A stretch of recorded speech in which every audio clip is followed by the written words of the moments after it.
Hola, ¿cómo están? Mi nombre es Gerson Montes y hoy vamos a iniciar con el estudio del proyecto Berea que hemos titulado Hablamos de Romanos.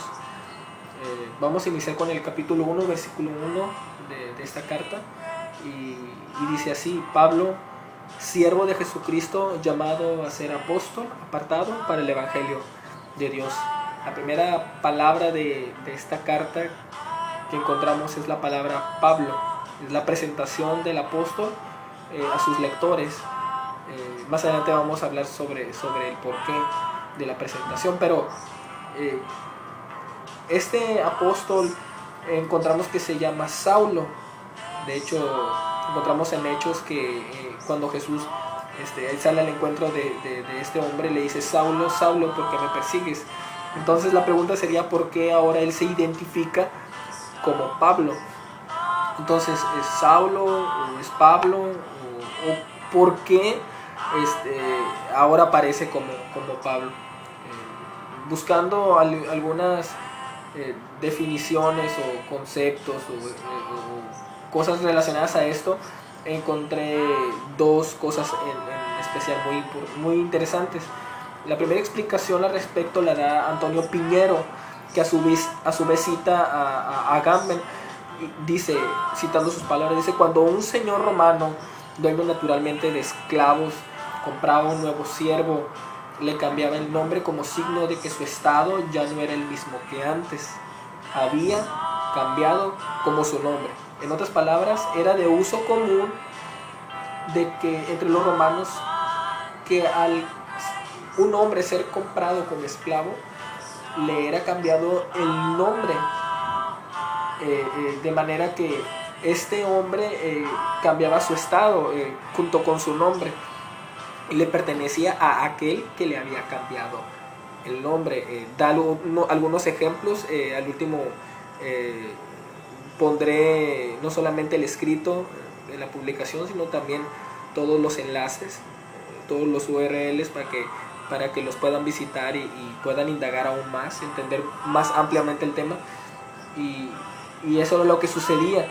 Entonces, esto concuerda ampliamente, esta explicación concuerda ampliamente con la descripción que el mismo Saulo, el mismo Pablo, hace de sí mismo en su salutación, puesto que dice Pablo, siervo, que en griego es doulos, igual a esclavo de Jesucristo. En otras palabras, Pablo, esclavo de Jesucristo.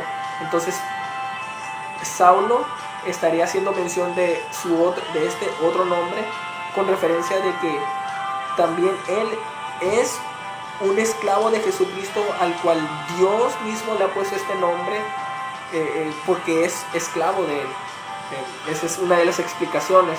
Otra de las explicaciones dice, según Reinaldo Fabris, autor del libro Pablo, el apóstol de las gentes, sus palabras es que este personaje no cambió su nombre al convertirse al cristianismo, ya que como ciudadano romano y nacido en Tarso, además de ser judío, tenía gran influencia de la cultura helenística y romana, por lo que como todo romano de la época tenía un praenomen relacionado con una característica familiar, o sea, su primer nombre, el cual es Saulo, su nombre judío, y un cognomen que se asocia a una característica, o sea, su segundo nombre, lo que equivaldría a nosotros un apellido, que en este caso es Pablo, que es su nombre romano. Entonces, esta explicación nos da como resultado de que Saulo es su primer nombre, su nombre judío, lo que técnicamente se le conocería como praenomen, y Pablo sería su segundo nombre,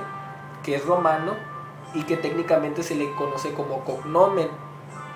Esta última explicación ayudaría a comprender el porqué de su nombre, puesto que Paulos, etimológicamente, según Wikipedia y algunas otras páginas que visité, significa pequeño o poco.